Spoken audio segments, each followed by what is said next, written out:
Well, hello to everyone, and really interested and excited to share with you what's been happening in China and the journey that we've been on for the last 5 years.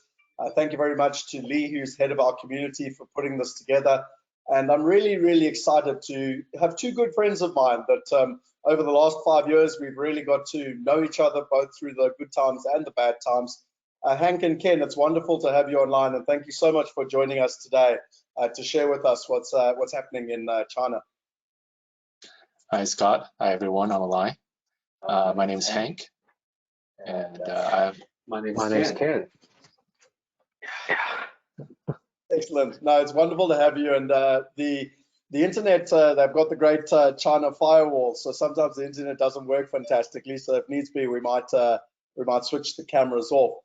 So what I wanted to do just before we hand over to the two of you, because really it's about the two of you and the information you've got to share, was I wanted to take people just on a little journey in terms of how we got there and how we met, etc. So let me share my screen quickly so that everyone can see where we're at, and let's rock and roll. So back in 2014, we got invited to Asia's first real estate crowdfunding event in Singapore, and basically it was quite a big event. There were about 300 people there.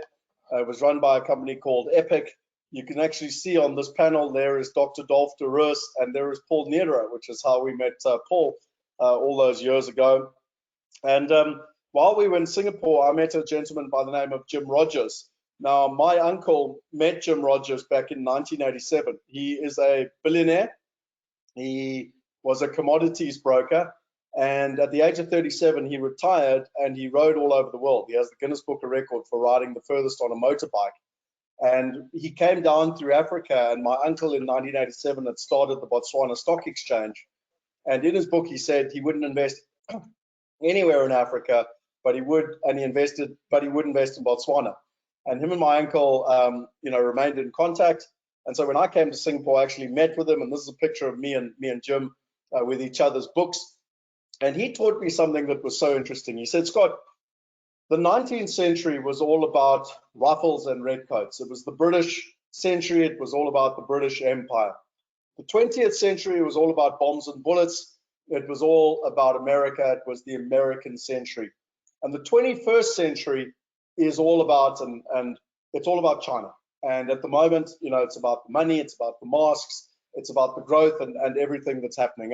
And really, it intrigued me with what was happening in China and the opportunity, so much so that he, at the age of 67, had actually moved from America to live in Singapore. His daughters were learning Mandarin, and he basically said to me, if you're not in China, you're not in the future. And so in 2014, I got invited to MIPIM Asia, and I really wanted to get to China. I'd been to China. I traveled around China for 6 weeks in 2003. But for crowdfunding, I wasn't sure whether it was legal or not, or whether we were able to go.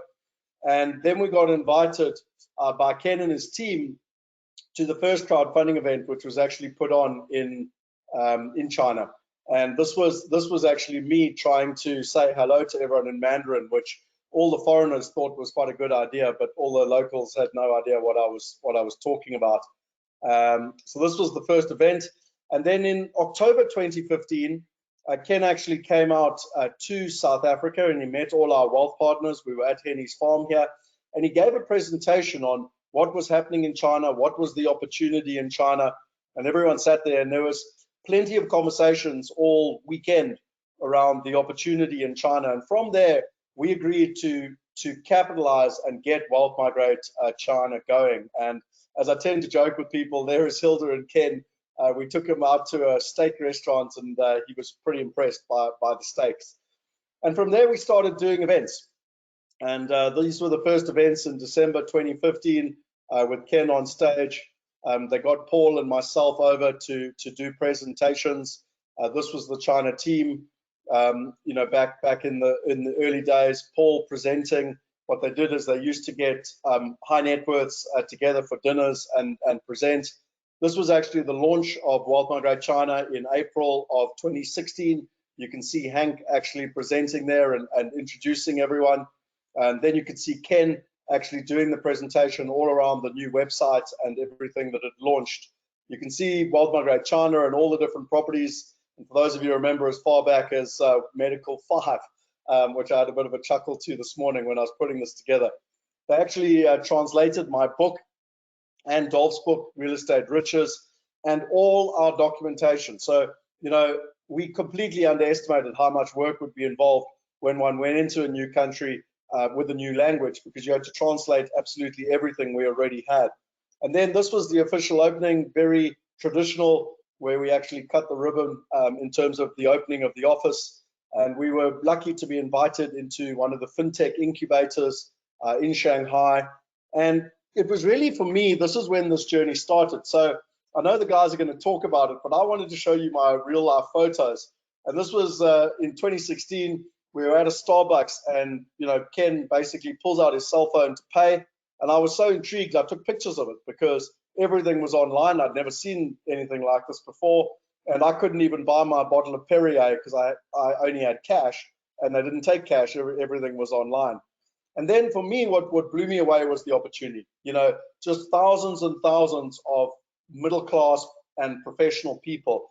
And yes, this was a nice summer's day. I think it was actually this weekend blow me down, because it was May the 1st weekend, which is a very busy weekend in Shanghai. Everyone comes, but you can see all the people. And I remember just thinking, every single one of these people has a smartphone, and every single one of these people is the potential to be our clients, because they're all digital, they're all online, and they all love property. And I remember just taking all these pictures, just being absolutely dumbfounded by the opportunity. This was on the Bund, which is the famous river that goes through Shanghai. And it's not always as busy as this, but you can truly just see the amount of people and really what I believe is the opportunity. We went on to do many more presentations, and what actually happened was, where Ken and Hank were translating for me, we actually realized they were far better at just doing it themselves. And this was Hank doing, you know, one of the presentations. And then this was one of the bigger events in 2017 that I attended. And this was Ken actually doing the presentation at the event, Hank dealing with all the different clients, and the team dealing with the clients. And at this point, I really knew that the team was away and really doing things. So we learned some really hard lessons in China. It took us a lot longer than we ever expected back in the late months of 2015. But by 2017, and the team will talk to this, they really started to get traction, and you can see this in terms of the numbers just now. And then my last comment that I wanted to make was that I got invited in 2017 to the largest tech conference in America, which is called South by Southwest. And myself and a number of panelists were talking about the globalization of finance. One of them was Ting Li. This lady heads up a division of Alibaba Money, Alipay. And it was so interesting because all the Americans want to talk about artificial intelligence and machine learning and all these fancy gadgets. And I remember asking, there were about 300 people in the room, and I remember asking them and saying, do you know what what WeChat is? And none of them had even heard of WeChat. And I said, before you start worrying about artificial intelligence and all these fancy terms, you need to understand what WhatsApp and WeChat are. And my final comment is that on one of our trips, this is actually Ken paying for a mobile bike, where you can literally use your phone to pay for the bike.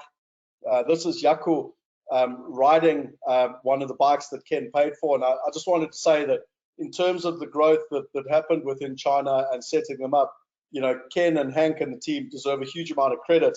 And if there's one person from our side that deserves the most credit, it would definitely be Yaku in terms of that process. And again, paying for the different colored bikes. And so I wanted to share with you a short video. And as I do, this video is a video that I have shared with some of you.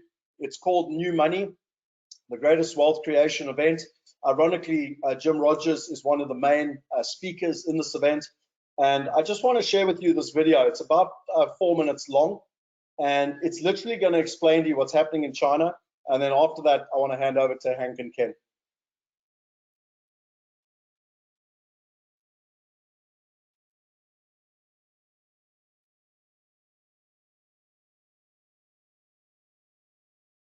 It's just uploading it at the moment.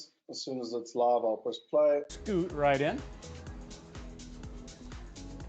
all we did, we set this guy down. I'm going to show my face. Not proud of that picture, but it'll work. I'm going to scan this QR code with my WeChat app. And simple as that. No employees. No employees. Took just a few, probably faster checkout than if we had employees. Here's your Coke, by the way. Okay, thank you. So that's the future, right here in China. So one of the things that I think is really transforming people's lives is how people use WeChat in China. So for example, when people decide to meet some friends for dinner, they typically would invite them via WeChat because they're obviously in their contacts. Then they would send the reservation would happen through WeChat because the restaurant they want to go to is a contact as well, and they have their booking system integrated in WeChat. So then they show up at the restaurant at the same time. The ordering, actually the menu of the restaurant will be embedded in WeChat, and they online order. So there will be no waiter taking orders, but everybody orders on their mobile phone. In the end, the check also gets sent to the mobile phone, and people actually can choose to pay with their integrated Tenpay option. So the waiter only brings the food, and everything else automatically gets done through the WeChat app. These technologies have even changed the way people buy cars. Get this, you can now reserve a test car on your phone, then pick it up at what is essentially a giant vending machine for new cars by BMW, Ford, and Volvo, and then drive it around all you want, test it for the next 3 days for less than $50. The thing you need to understand is that it's not just about making payments on your phone or getting rid of physical cash. This development creates hundreds and hundreds of new business ideas. This is the future for us in America, but it's all unfolding right now in real time here in China. Kevin Liu studied at Cornell University. Today, he's an equity strategist at CICC, the largest investment bank in China. Kevin is part of what is widely considered to be the best equity research team in the country, and we met up in Beijing. Back to 2006, it's roughly just over something like 1% in China with regard to like mobile penetration. In 2006, 1% of Chinese people had mobile internet. Today, it's at least 50%. At least. At yes, least, yes. At least. My life is kind of, tied, very closely tied with my phone. Today, the amount of money the Chinese spend on e-commerce is 42% of the world's total. That means the value of China's e-commerce transactions is now larger than the value of the e-commerce transactions from France, Germany, the UK, and the US combined. This is why the money is flowing to China, and why more millionaires are being created here than anywhere else in the world. Everyone, everywhere, uses their mobile phone to pay for everything. Food, train tickets, plane tickets, tolls, clothing, fast food, everything with their mobile phone. In fact, on our most recent trip, we tried to spend a few $100s buying souvenirs in a Shanghai bookstore, but they no longer accepted credit cards. What we often look at is what is the size of the potential user group we have. And for example, the number of internet users in China is rapidly approaching 1 billion. And those are numbers that even for a huge market like the US, they dwarf the very impressive numbers of the US. And I think that in time, as these populations become connected, wealthier, presents a fantastic investment opportunity. Things have changed so fast in China over the last 30 years from nothing, from a very backwards country. Now people are living lives that a lot of people, even in the US, couldn't even imagine. Okay, so from a cashless society to unmanned stores and waiterless restaurants to mobile commerce beyond our imagination, clearly this is not how most Americans perceive China. And these are not stories you typically see reported in the mainstream press. However, this is the reality in China today. But hold on, you might be saying to yourself, I thought this was a communist country. This doesn't sound like communism to me. Well, as Jim Rogers said earlier, California and Massachusetts are probably more communist than China. And the truth is, while the Chinese call themselves communists, they are actually among the best capitalists on earth. And this is part of what's caused such a radical distortion between perception and reality in China today. China isn't a communist country anymore. It's not a Marxist, communist regime like it was under Mao Zedong. It has advanced much more into what you might call a form of autocratic capitalism.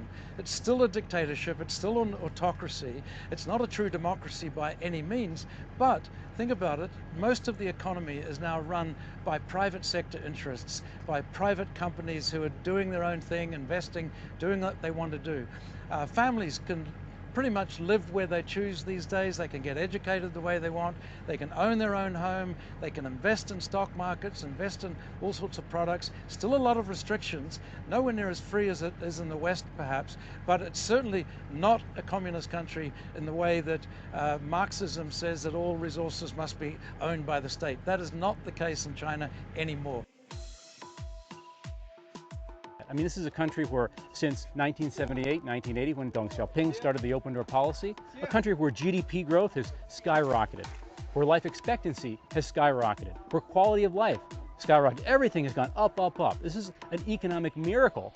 You know, those are measurable facts in a communist country brought about by capitalism. It's almost ridiculous to call China a communism country because the government is the biggest capitalist in the world. I never look at China as a communist nation. I don't even ever use the word. China is very capitalistic. Okay, there's a middle class forming there. You have hope. I go back to the word hope. That you can be low income and become a billionaire. The truth.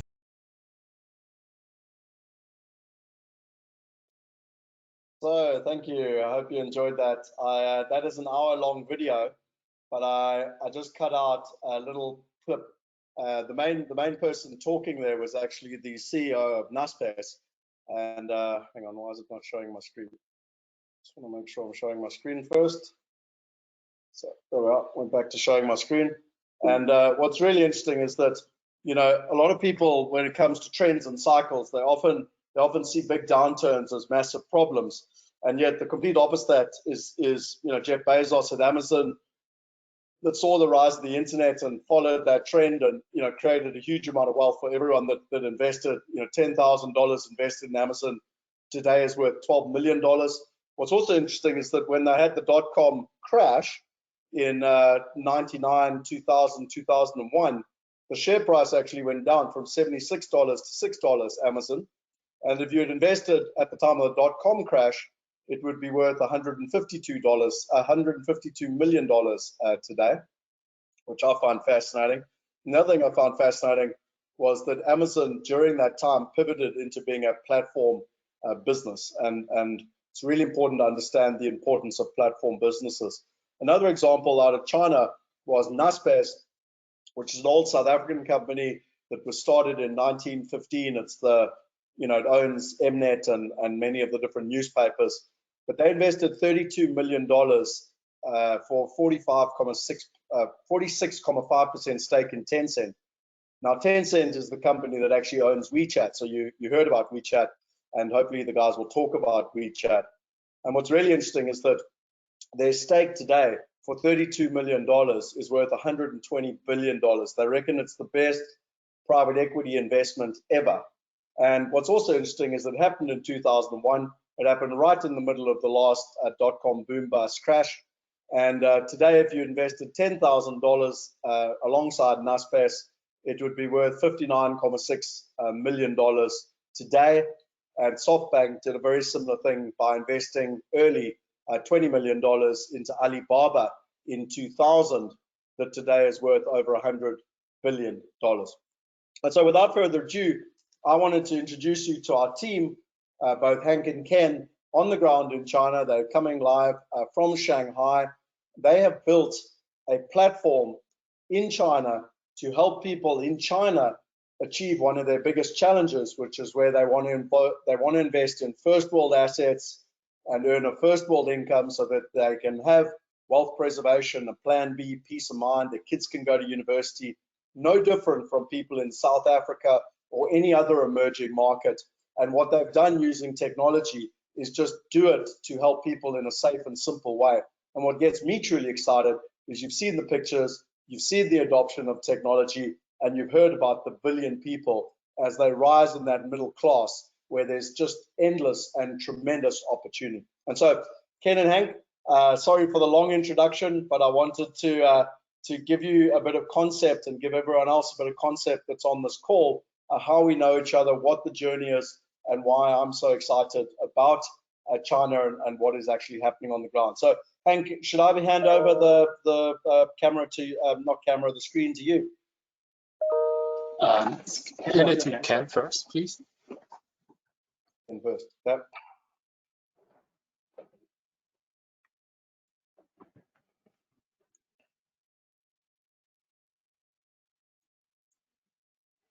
Ken, you should have it. You just go share your screen. And while we're just getting Ken up, yeah, just while we're getting Ken up there, I'll anyone that asked for the link to the video, I will put it in the chat box. And also, if you're watching the recording, I'll put it down below. And that portion that I played now was from 24 minutes to 30 minutes. Can you see my slide?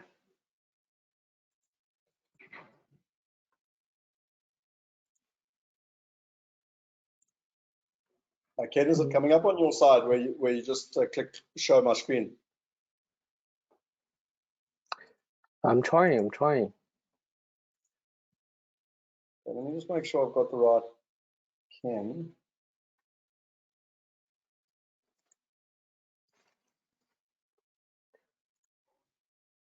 Hank, just see if it comes up on your side now. Can you see my slide? Not yet. I think Hank. Yeah, I'm sorry. I tried to give it. There we are. Okay, so Hank I've got it. Yes. Yeah, I've got whose screen are we seeing now? We're seeing Hank's screen. Yeah, I think you're on Okay. Hank's screen right now. Okay, so I'll give it back to you. Sorry, I found sometimes if you go between two people, it helps. Okay, so I'm giving it back to you now, Ken.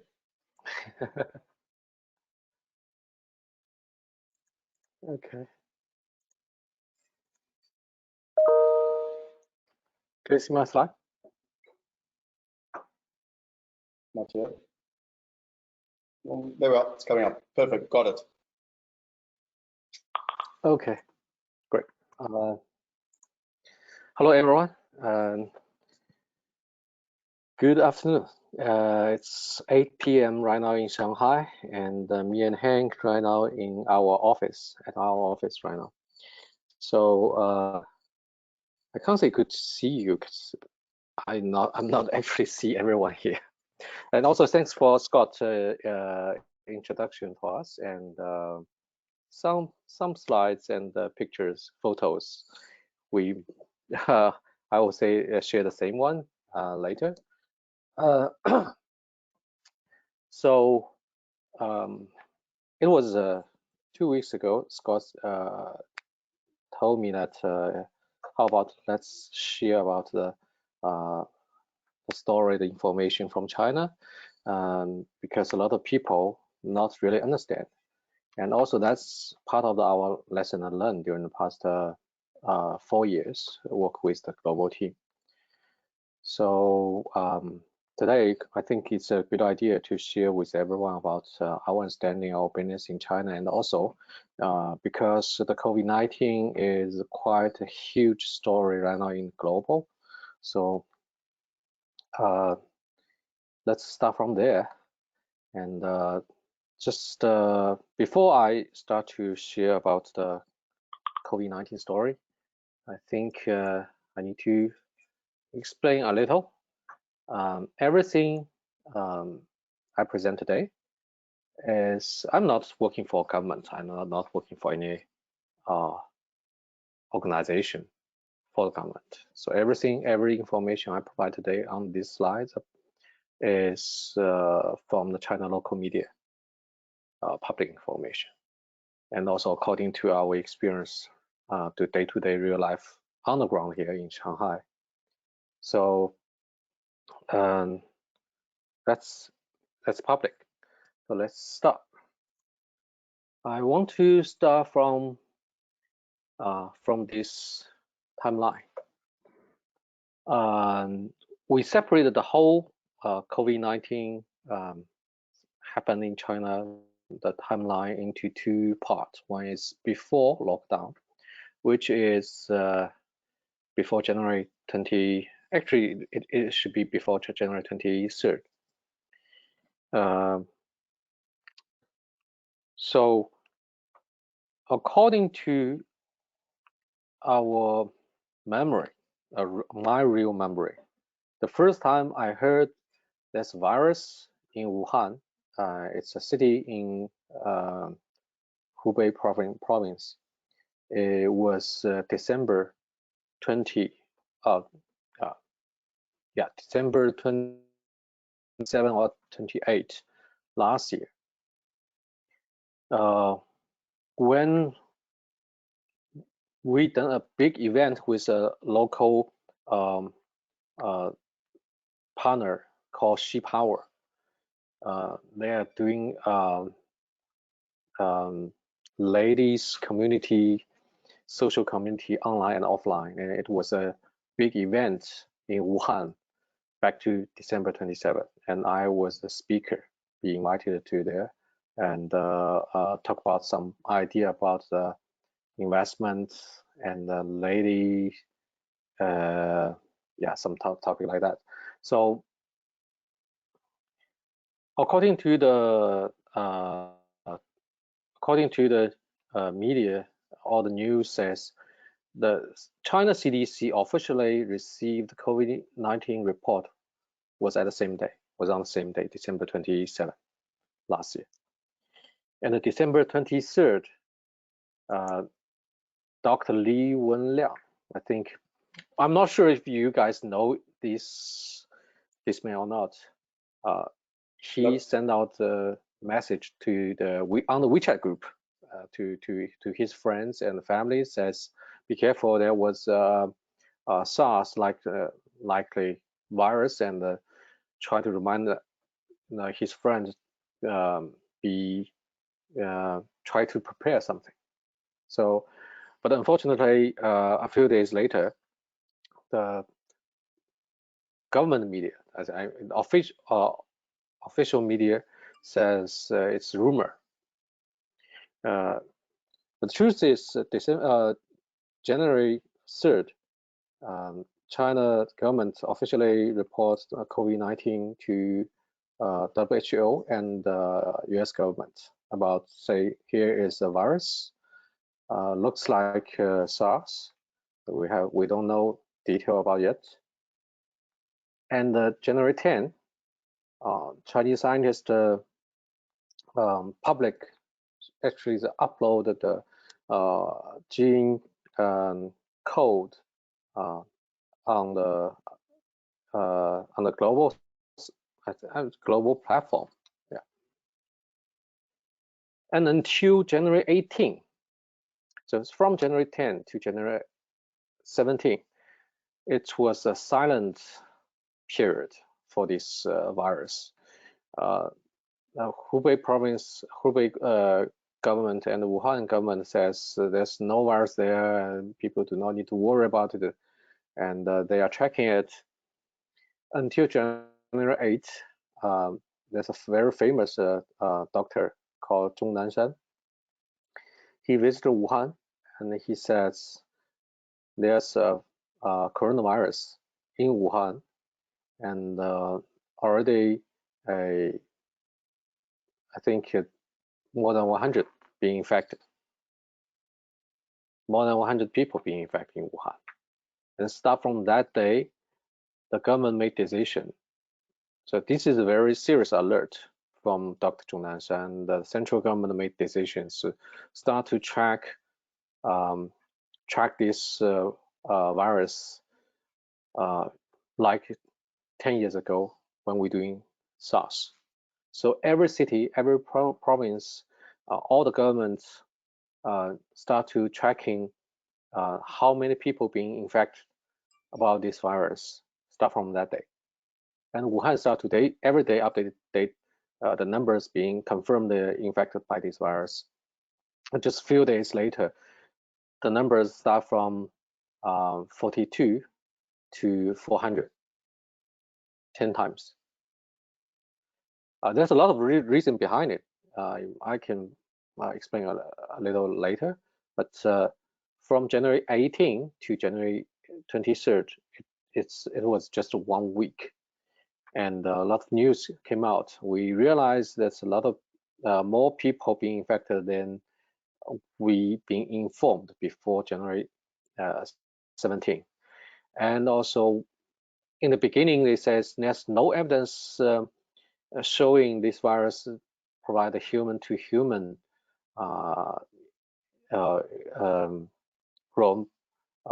spread. And then January 20th, they confirmed there is evidence showing that human-to-human. 1 week later, December 23rd, central government make decision saying Wuhan need to shut, as a city, need to be shut down, and all the people living there being blocked. January 23rd was 1 day before the Chinese New Year. January 24th was Chinese New Year Eve, and the 25th was the Chinese New Year, the first day of Chinese New Year. So you see, according to China culture, everyone will fly back to their hometown and stay with the big family, their parents, their grandpa, grandma, stay together and spend a whole week or 2 weeks for this Chinese New Year celebration. So you see, till January 23rd, a lot of people already go home. Give you an example, like Wuhan, in normal days used to have 15 million people living there. And January 23rd, Wuhan only have 9 million people living there. So about 6 million people move from Wuhan back to their hometown. And that means a lot of the potential being infected people in all of the country right now. So everyone being shocked. I was shocked back to that time, and we realized it's serious. It's very bad signal to everyone. And January 24th, start from January 24th, a lot of bad news from Wuhan and from Hubei, talking about lack of PPE and how bad the Wuhan situation is, how many people being infected, and a lot of the cases of death cases. And it is about every day the only thing we focus on. Lots of the family forget about to celebrate the Chinese New Year. So that's before the story before the shutting down. And after shutting down, we've been told that stay at home and celebrate the Chinese New Year for 2 weeks. And with all the numbers they got that time, the scientist, the doctor says this virus has potentially 14 days. So if everyone stay at home for 14 days, 2 weeks, then this virus will go, and everyone will be safe. But 14 days later, February, I think it was February 2 and February 3rd. So people realized in Wuhan, the number of the being infected people not going down. The number is actually going up and up. So there's no sign of we really control this virus. And people find out a lot of people isolate themselves at home, and then their family being infected. So isolation, stay at home yourself, isolation is not really efficient way. But we find it out until 2 weeks later. So then the government realized we need to change our solution. So that's called Fangchang. I'm not sure how to explain or translate this Chinese word. We call this Fangchang. Actually, it's not hospital. We call Fangchang hospital. It's not really a hospital. It's more like a temporary hospital. They find a stadium. They find a big place doing the exhibition, and they put a lot of beds there, and they send a few nurses and the doctor there. Everyone being confirmed being infected will leave their family, will leave their home, and go to this Fangchang hospital and stay there. Everyone, every day, they will monitor. They will provide the food, drinks, medicine, and will monitor your temperature.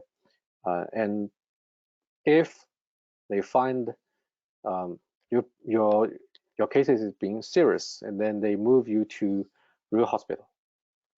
So just one day, Fangchang got 10,000 beds in one day. So this is really help. This turns everything, turn around the whole situation.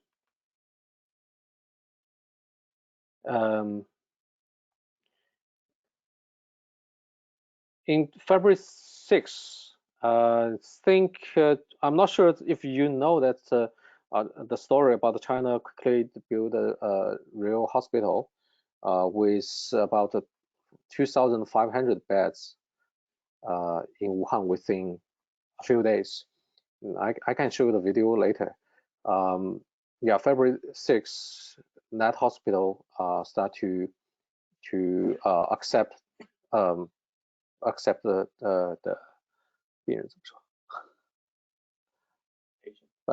patients. Sorry.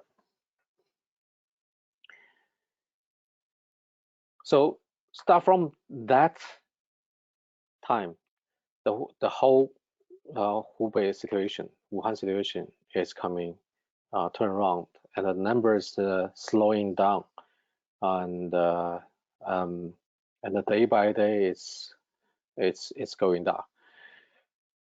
But still, a lot of things surprise us, because, for example, like the February 10th, we first time got news says there was found that the COVID-19's patient, and he been confirmed after 24 days.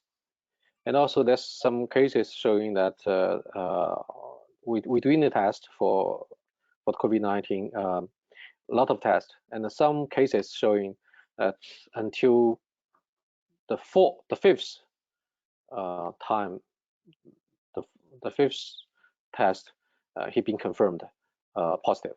For the first 4 times, it's all negative. So you see, that's a lot of things we learn from this during this period. I'm not going to day by day talking about this story. Just till the April 8th, start from January 23rd till April 8th, the Wuhan being locked up for 76 days as a 15 million, as one of the big city in China, living 15 million people living there. So I know that right now a lot of people feel that China control this, but we still treat it seriously, because if we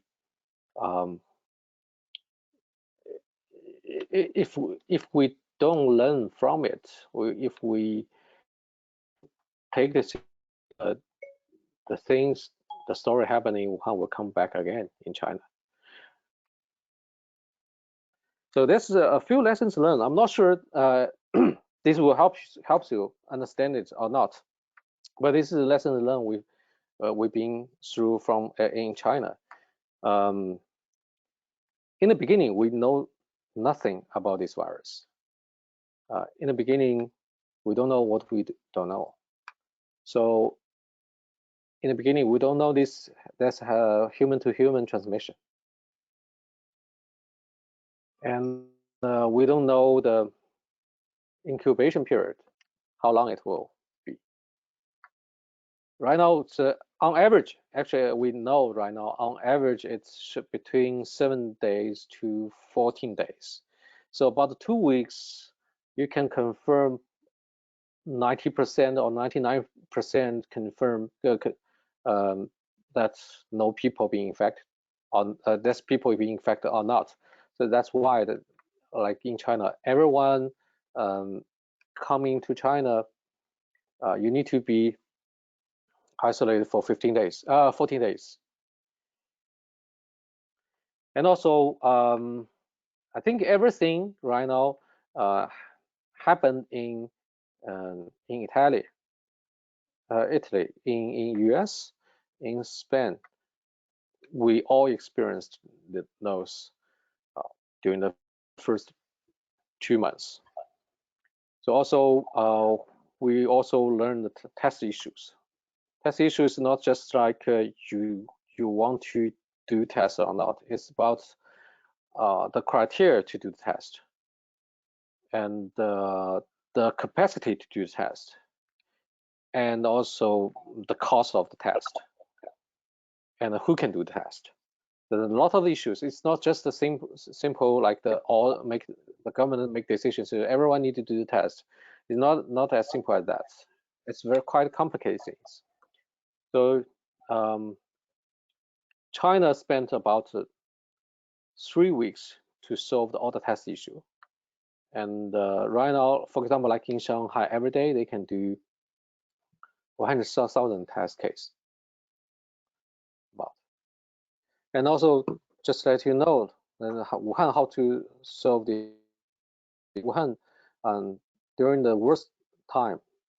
Wuhan doing the has the special criteria about confirm you being infected by COVID-19 or not. In other cities, like in Shanghai, we do the test. We will do the test for you again, and until we confirm. Or 15 days later, you'll be fine. But for Wuhan, because we don't want people being infected stay at home, we want them come to Fangcang Hospital as soon as possible, being isolated from your families. So Wuhan has special criteria. Besides testing, they also can, according to the CT photos, if the doctor took the CT photos to feel that show that you got some virus infect your lung, then you can be confirmed. And also, if doctors, according his judgment, face-to-face judgment, and he can make decisions, say you got the virus or not, so that we can, before we have enough capacity to do the testing to everyone, we can get more and more people coming to confirm them to come to hospital. So I think Chinese government are doing. I think everyone's saying the Chinese government doing very well for this virus. But I'm saying that there's only 2 things they doing right. And one is they think it's about life, not anything else. This disease in China, we only class it as level 2 disease, but all the response is level 1. And also, fast and response quick. So every day there's some improvement. Oh, this the photos in the middle saying this is a doctor who fly to Wuhan to provide help, and before he went there, he has black hair. 1 month later, he came back, he got gray hair. You can see that how serious the front line was. And the picture, the photos on the right side is showing that in the worst time, in the Wuhan front line, they do not have enough personal protect equipment. So people, doctors and nurses, they wear the raincoat, trying to do some protection. Okay, this is the numbers. This is numbers. I know that everyone's seeing the numbers right now. On the left side, the photo, seeing that a lot of countries in this world right now has more cases than China.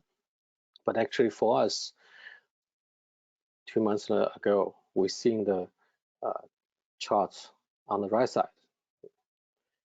It's still very serious things for us. You see people die.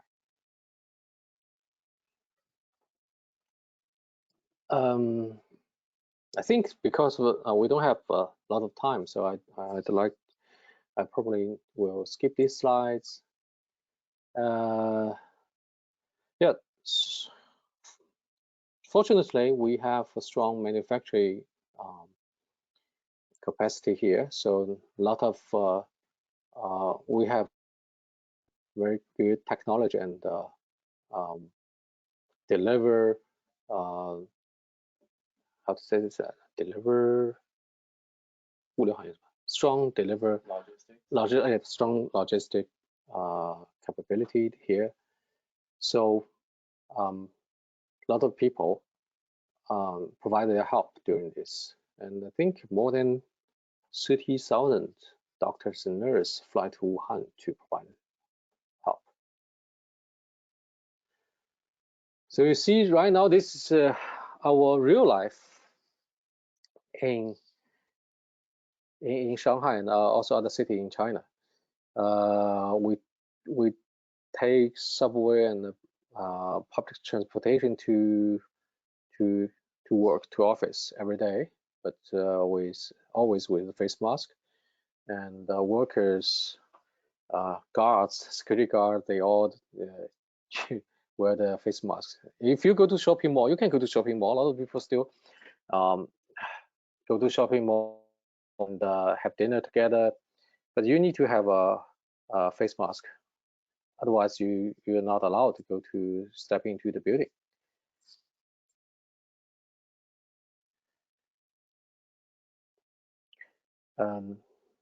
This is numbers saying the different province, the percentage of the people return to work.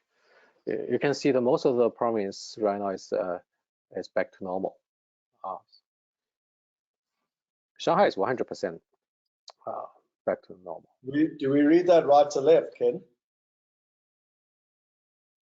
Which one? Is that graph right to left, as in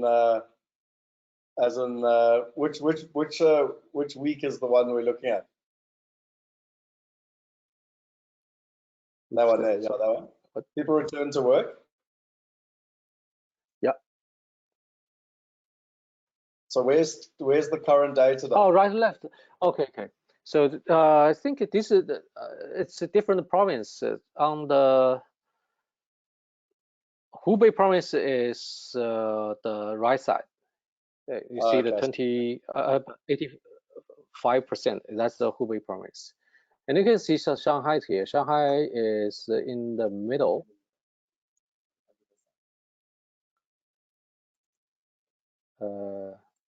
Shanghai is here. If you can see, this is Shanghai 100%. Cool. Okay. Cool. So okay, let's get on to the big picture and where is China and where is it going? Okay. Oh, this is the video I think I'd like to show you a little bit. It's showing that how quick we build this Shenzhen hospital within 10 days. It's not easy. It's not easy. Start from the idea till we got this done. Just 10 days.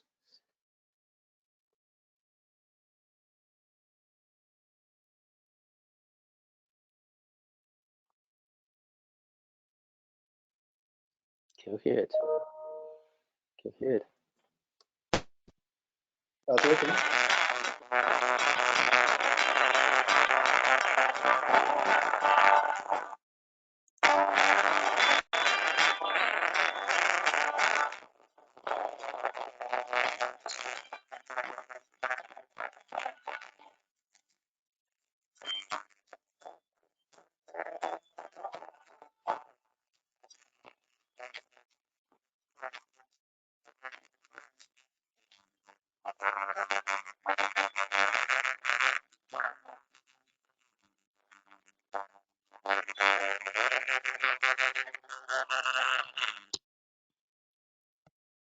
Actually, there's several. I think there's hundreds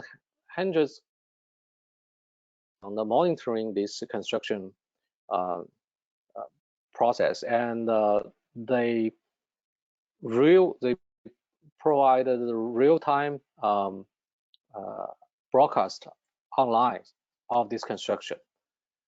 So every day, I think there's millions of people online watching it, and it's amazing.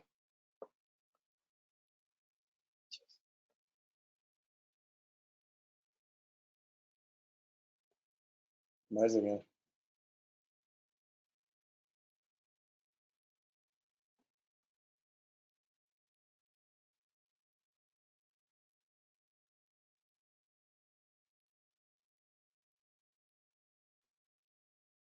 This hospital has Wi-Fi, has oxygen, has all the equipment like a normal hospital needed. They have the CT machines. They even have the dormitory for doctor and nurse.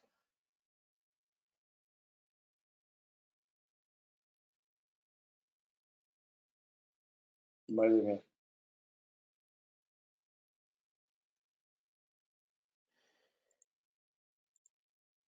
Okay, let's do the second part. Awesome, thanks, Ken. Thanks for letting us know what they've done and where we're at. Hank, do you want me to share the screen to you, or how are we doing it now? Yes, I can share my screen. Thanks.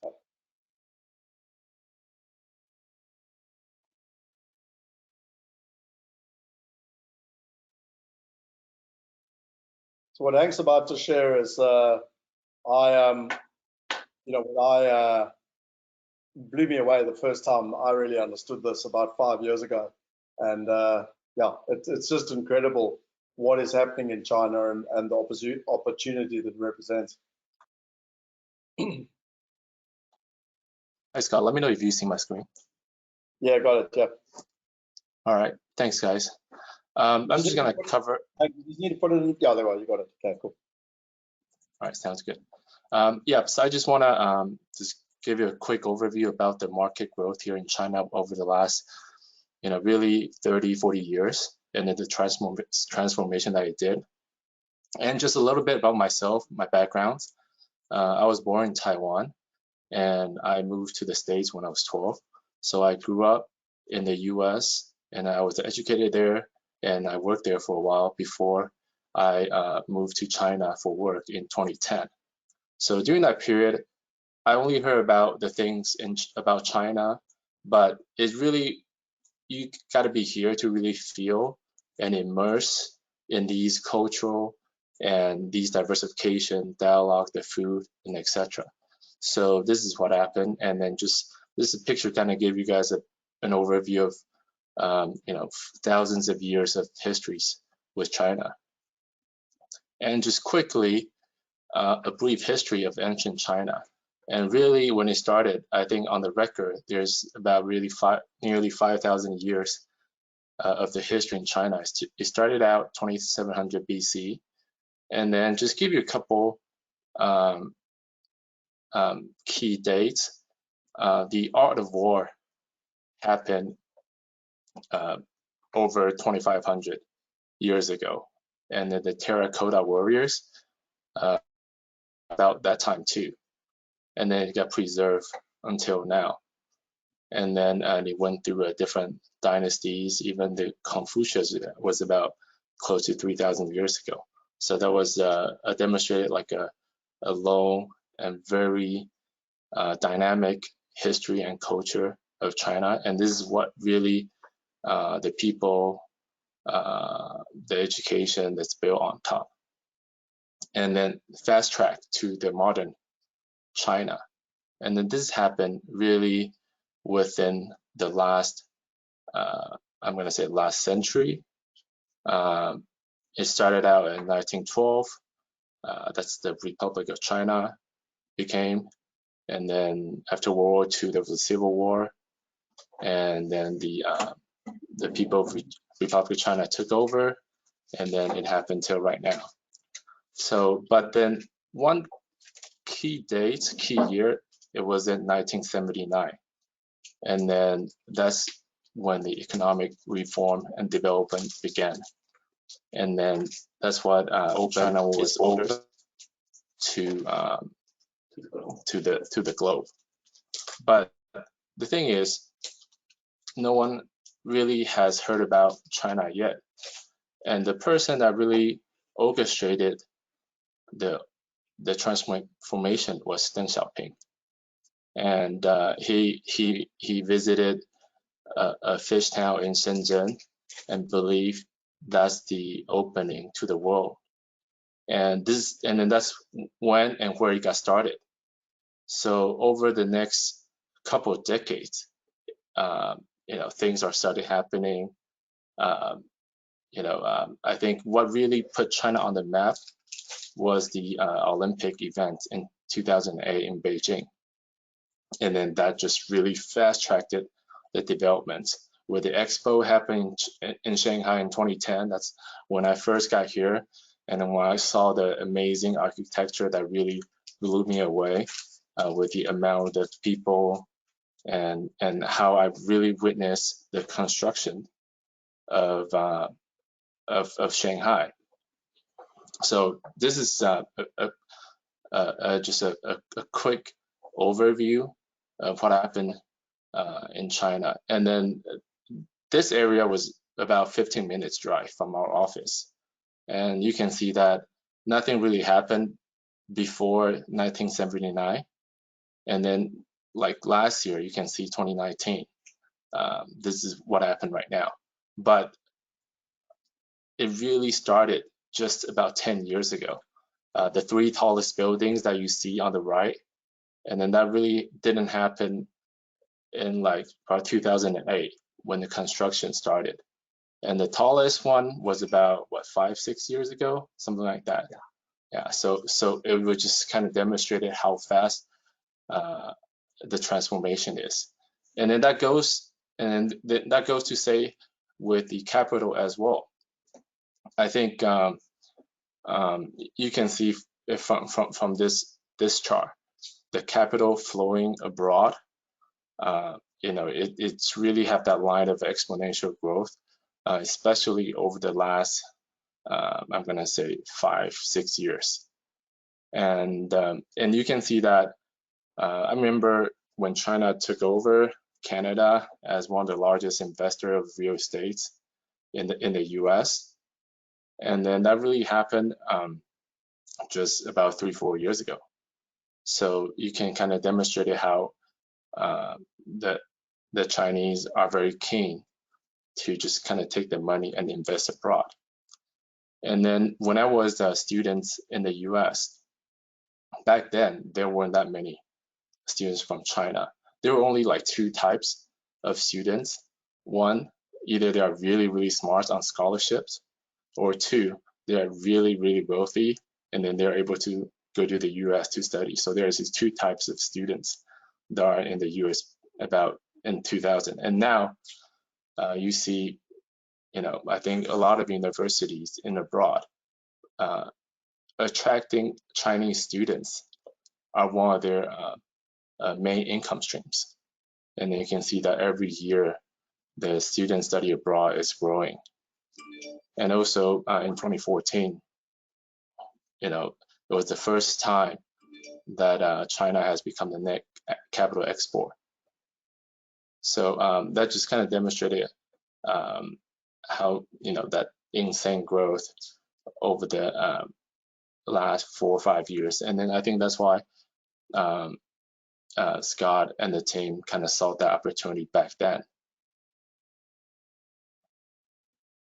And then just kind of show the faces of some of the nation's wealthiest, but also the influencers that kind of solidify and transform the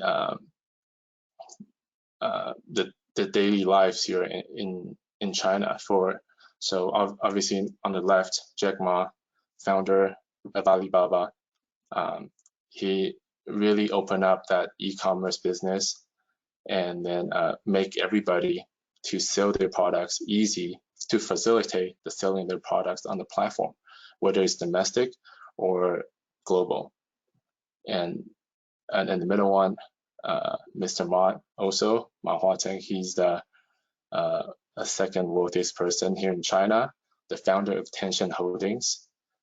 And his technology and the social media footprint really changed the way that Chinese people here daily routine. For example, I can't remember when was the last time I used cash to pay for stuff, or I took out my credit card, because I think like Scott showed earlier in the video, I think I can just walk out of my apartment with my smartphone, and everything can be done on my smartphone, and especially with the WeChat app.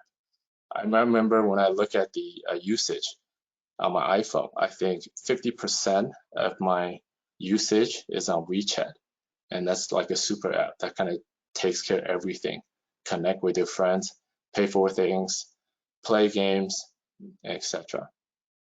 So, and then once that these technology was in place, and that really transformed the economy here in China, as well as the daily life of the people here. So if you can take a look at this slide, and then this is the numbers that really kind of attracted us, is the number of middle class that's growing. And obviously the definition of middle class might be different from country to country. In this case, on this research, it says that the middle class earns $9,000 to $16,000 a year, and then that is up and rising. And then they expected that 700 million people here this year will be middle class. And yeah, I think that's like 50% of the population. And then that was close to like 8 or 9x growth compared to 2002.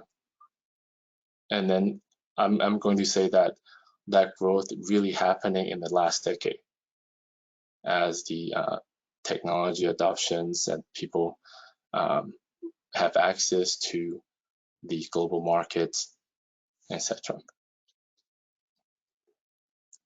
And then the opportunities that we see here is that with the growing of the middle class, there's also going to be the growth of disposable income, and that's what we really noticed over the last few years. And I think that's also one of the strengths of our products and our platforms here in China, is because we can actually cater to those needs in the market. You can see from the left, the table here, there is a consistent growth in the annual disposable income. And then as I walk out to see on the people on the subways, on the in the malls, I mean, they are just, you see people are buying stuff, whether it's on their smartphones, go out to eat. So people are just shop online. So there are people are spending, and with the arrival of the technology, they can do it, at one click. And I know some of the financial products are as easy as opening up Alipay or opening up WeChat. With a few clicks, they can invest into some financial asset products, and they can just transfer from their bank to the investment firm. So it's very simple, very easy.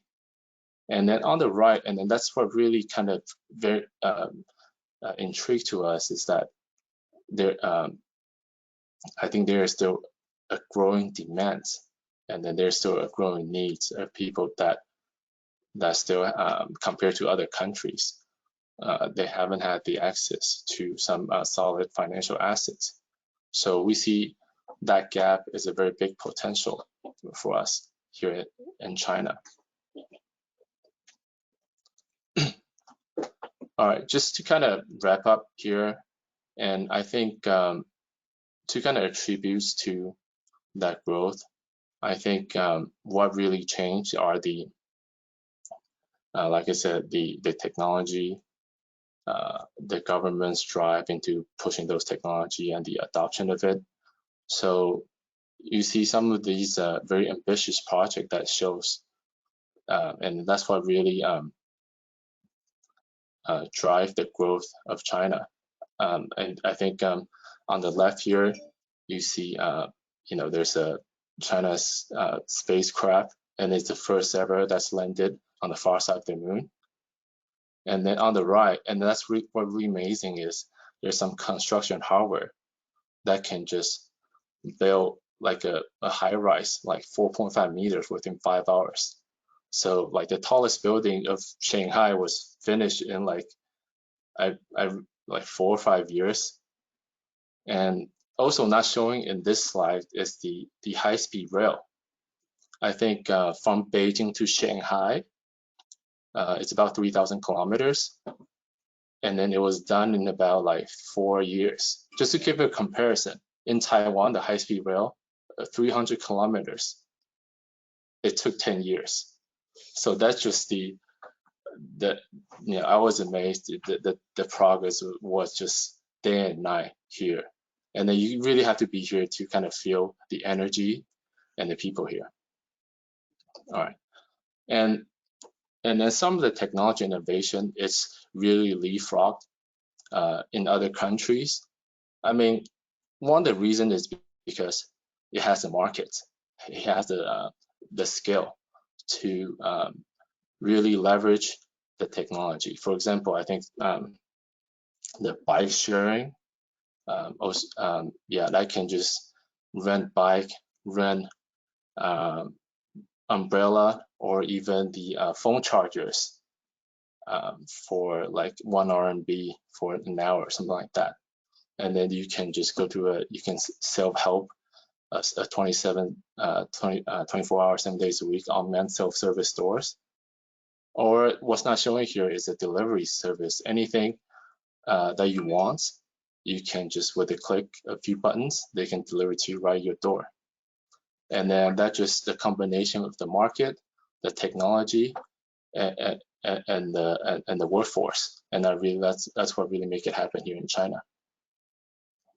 And then just lastly, I kind of want to show that the digital ecosystem here in China. So there are the big three companies. They call BAT, Baidu, Tencent, and Alibaba.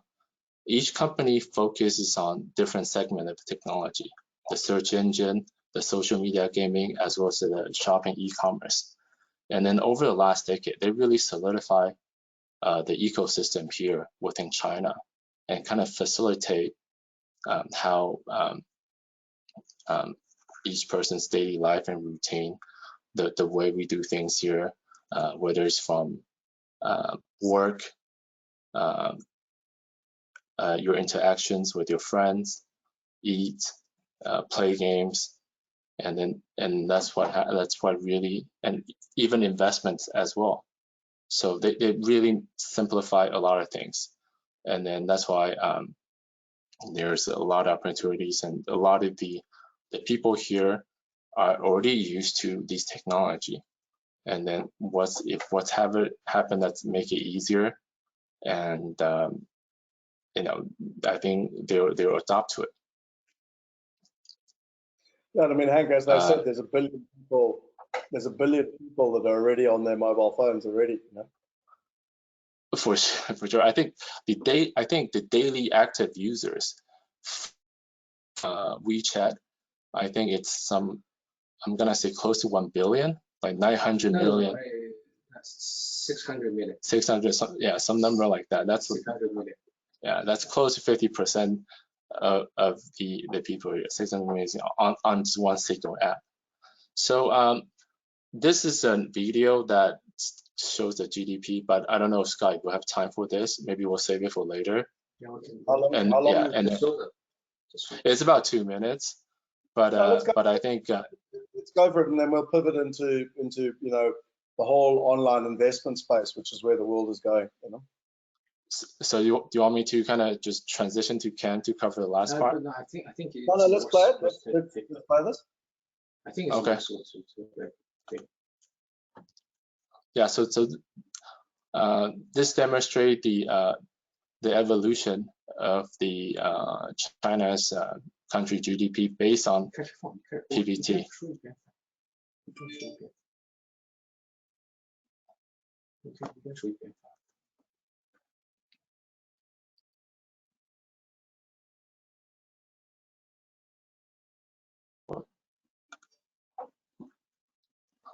Sorry guys, I think there's a lag with this video, so so perhaps you know, later on I'll show it to Scott, and then he can upload it and share it with you guys.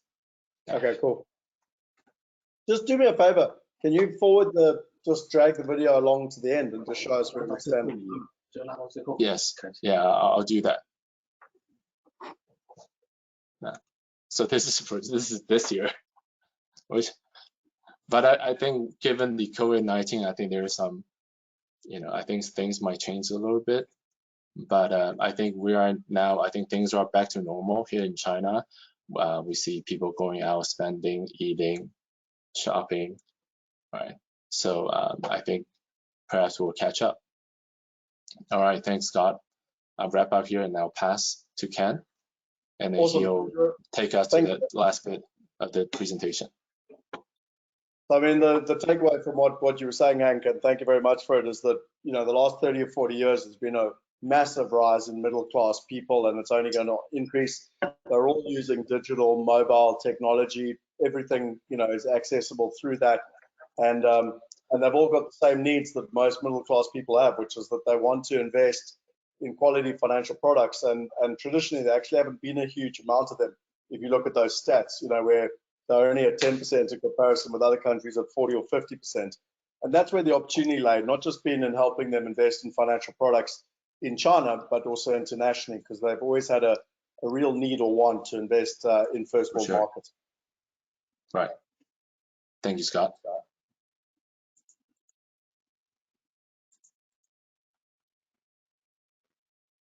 Got you, Ken. Okay. So right now it's the last part. It's to me that's my day-to-day daily life.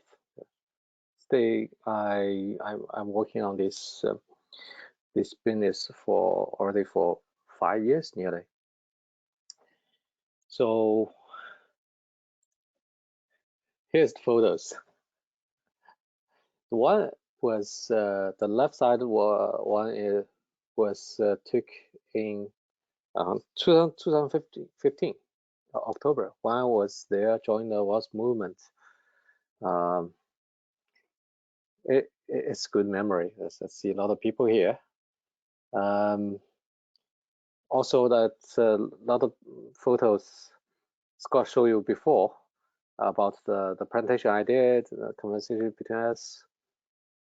And also the next picture was China kickoff. You see me and Hank there. And the rest of the people is not in the part of team anymore.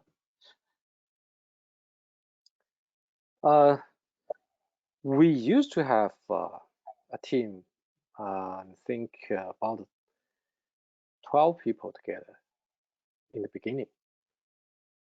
And people come, people go. So right now we have 6. We have 6 in our team in China. 5 of them joined us since 2016. So it's typically stable original team, and only one lady, one girl, Jessie Zhang, she joined us last year, and she's a smart girl, and she has a strong background of financial service and fund investment experience. So this is this photo was took on Zoom when February 3rd, when we start to back to work online. So we can't go back to office, and also Will and FNC has to stay at their hometown. There's no train can bring them or flight can bring them back to Shanghai. So we use Zoom to do the meeting, and we use WeChat to do the talk, and everything done on online. We realize this. We do not rely on the real office as much as we thought. A lot of things can be done online, and also that happened in a lot of the company in China during the past 2 months. Okay, here is a little. Let me introduce the team. So the first. Oh, wait a minute. Let me do this one. Okay, it's me, Ken. Sorry, my camera is not working, so I can't open my my camera. So you have to take the take this picture. I got my EE bachelor degree from Jiao Tong University, which is local university in Shanghai. It's top 4 in China. And then I got my MBA, EMBA from USC, University of South California. And Hank's my alumni. He got a degree from USC too. He got 2 master degree. One is MBA, one is Master of the Computer Science. Before I joined WealthE Migrate, I was working for Cisco, financial service solution expert, and I done consulting service for financial service industry for 13 years, and including a lot of type of solution, including and also including the insurance company, bank, security company, investment bank, asset management company, and also being involved of the risk management, IT planning, IT strategy, system implementation, process and re-engineer. So I got a lot of idea of the financial industry, what they doing good, what they doing not good. Back to 2015, it was very exciting year when a lot of people in China talking about the revolution of the newcomers, about e-commerce, including the Fintech. P2P was very famous, start from 2015, and right now half of the startup P2P company in China got. So China actually improved very quick, and also they do test, response, they successful quick, and success quick, also they failed quick. And Hank is right now is in our team. He's in charge of the marketing part, and also managing the one of our biggest channel partner, affiliate partner, Aichangtao. And Michael Chen is my classmate in university. And he is a very experienced developer, and he right now is helping us everything on the platform, on the data from database and infrastructure, managing our cloud, and doing backend developing moment. Fancy is helping us managing Fancy. Yes, Fancy. He's helping us to managing our logistics, finance, accounting here, and also he is take a lot of responsibility of the operation side, including for help people doing KYC and doing the calculation for all the project share, dividend pay, and managing all those process. And Will is a very smart boy. I have to say, well, he's not that young, but he's managing our online event, online operation platform, social media, and also everything online things will involve him.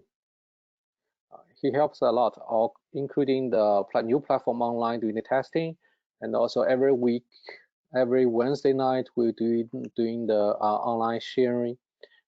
He's helping us working on that. And Jessie joined us last year, and she right now is helping me to working on two things. One is for all the projects we've been involved. She will take a look doing the due diligence, and also she is helping me to prepare some material contents about the education of the overseas investments, especially on the real estate side.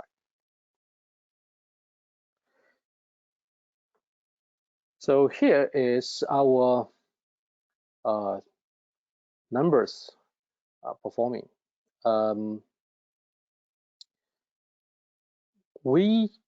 Before I joined Migrate, before 2015, I have a strong experience background on the financial industry, but I haven't do any business on my own. I'm not an entrepreneur. I was not an entrepreneur back to that time. I thought, and I still believe it, in future, there's huge opportunity in China to do the overseas investments through the online platform. Based on a few things I know here. First thing is Chinese people being more and more wealth, and they earn a lot of money every year. So more of them right now is considering to do the asset allocation globally, not just in China. They have global wise. They every year more than 100 million people go out China, travel around every year. So it's about 10% of the population.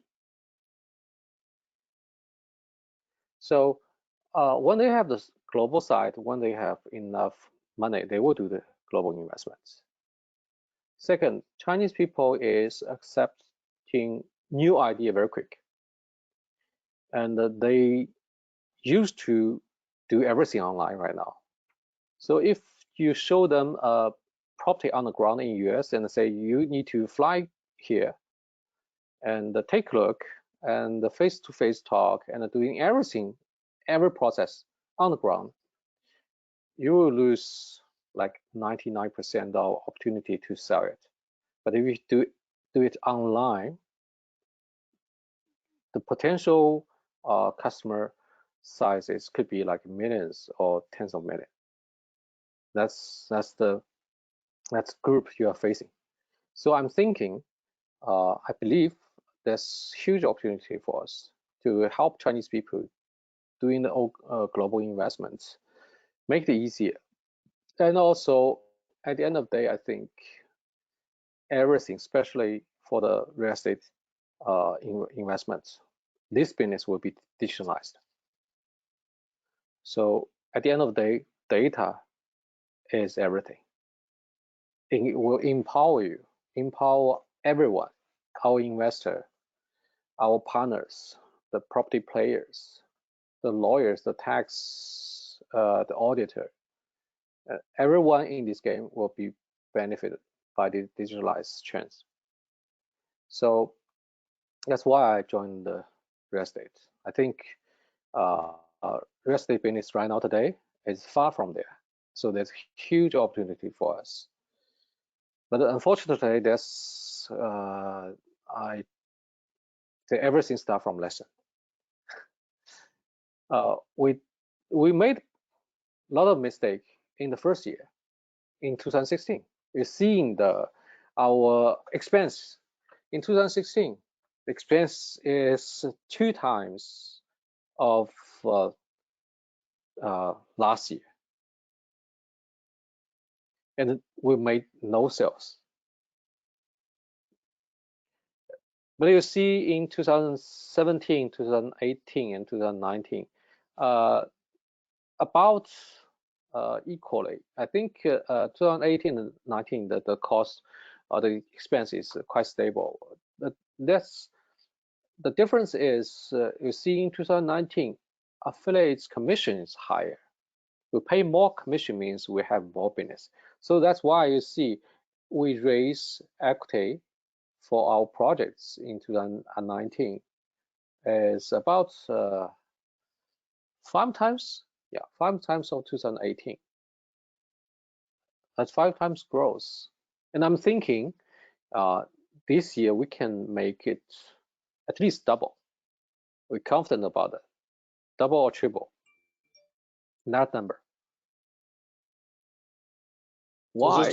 We can, if we take a look at the operating expense, you see right now 73% of the expense is human resource. That's why that's the money we spent to keep the 6 people, keep the team. That's the minimum numbers I can make. So I need this team. This is a smaller team. It's a small team. It's not everyone has. Everyone is trying their best to do the contribution. Everyone is necessary for this team, and we cut the cost of the human resource as much as possible. That's the minimum investment, the cost of us on the human resource. But at the same time, last year we spent 5% on the sales marketing.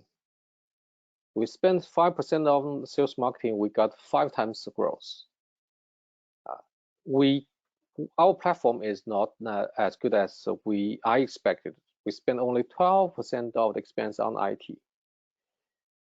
So we are trying to improve it as quickly as possible this year. It's far from my vision of this platform.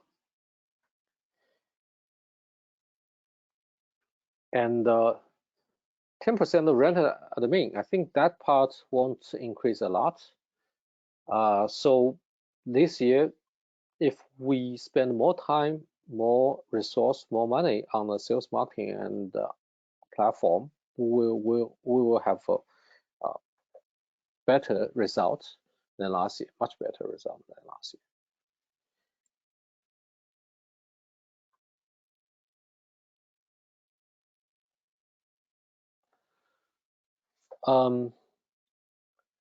You can see from here, we still have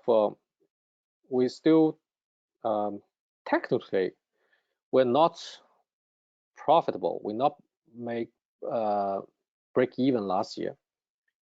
Right now, our day-to-day operation is rely on the commission. Yes, we have a little service fee, but it's only 1%. That's meaningless to us. But we mainly rely on the commission. But we still have carry, so we have unrealized carry 63% in 5 years later. We will have it, but we can't use that money right now, so we still have to live on the commission. And while the target of this year is rely on this commission, we can break even. Then we will be safe. Then all the money of this unrealized carry in the future will be our profit. 100% profit. So that's will give us confidence to survive for the next 5 years, and also give us confidence to pay our investor, our shareholders, with this money. And how much is it? It's about $560,000 US. And remember, last year we only spent about $300,000 US. Okay, so on the right side, you will see the numbers about the China business. Our sign-up user is not high. I know that someone seeing these numbers is like investors and sign-up users is quite close, and the number is not as big as we expected. The thing is, the platform right now is only transaction-based platform. It's like for the transaction purpose. People do not go to our platform to search information, to take a look. The only purpose they go to our platform is doing investment or check their balance. Why? Because China has serious controls, regulation rules of the overseas investments. Technically, no Chinese people can do the direct overseas investment from China. No Chinese citizen can do that. But we are in some gray area. We collect money outside of China. We provide the service online, and so that our Chinese investor can access those information, access those services through our platform. So this platform is provide a service to them to help them to do the investment. This platform is not, encourage them to do the browse. So we cannot do the online marketing directly for our projects. We cannot do the online marketing in any social media, in any group doing that. So that's why the number is not that high. But the good thing is our investors increased rapidly, especially last year. You see, 2018 only we have 41 new investors. I mean, the new investor. And then last year it was 248 new investors. 6 times.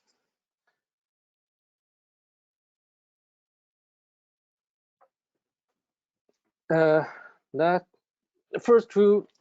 last two slides we talking about the history of the past 4 years, and here is talking about what has happened during the past 4 months. So the COVID-19 is hit us badly, to be honest. it's very difficult for us to right now to raise capital because people, not just, yeah, one of the reasons is people, some people don't have money to do investment because COVID-19, the whole business shut down for 2 months. And but another main reason because the United States right now being impacted by the COVID-19 and people not confident to do the investment in US at this moment, also Europe. So, but we are trying to do everything we can here. February 1st, we start to do the dividend payment data synchronize, and also February 10th, we do the new platform go live. So this is our first time to do the new platform online, both on the PC and the mobile side. And also we try and start to do the online webinar to do the introduction.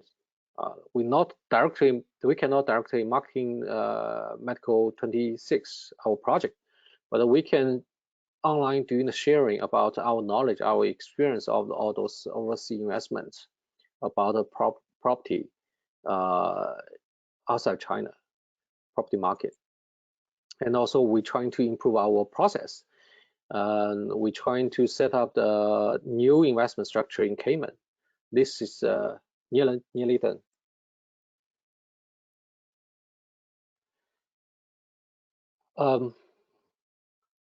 I think this slide is also the first time for Scott. In January, I sent him about our plan of this year, and it was about 60% different with this one because COVID-19. First of all, we want to expand our part here in China. We can't do this on our own. We do not have enough resource, so we have to leverage the help resource from our partners. We've been working with Power closely last year, and we will continue to do that with them. And Power is a very rapidly growing women's community. They doing every week. They doing online events, offline events. Every event they have about 50 people. For their big events every month, they will have hundreds people join, and their online events can attract like 1,000 people join. So we're trying to stay close to them, and we do not sell our product there.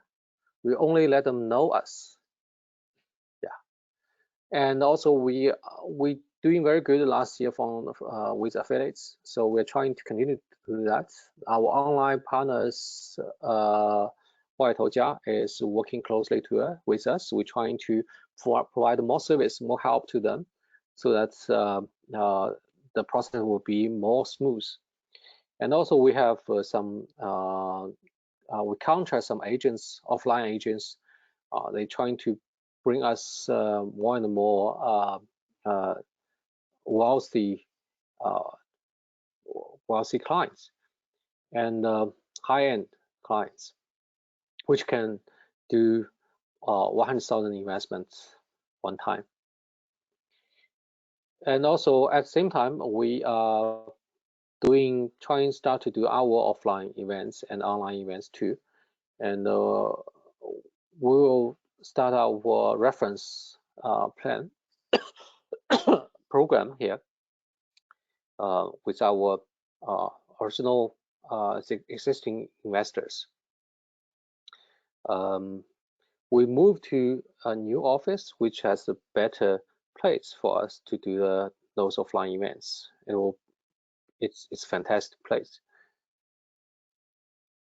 This is the plan for the marketing part, and also at the same time we are trying to do find other options of the global investment structure besides merge in Seychelles.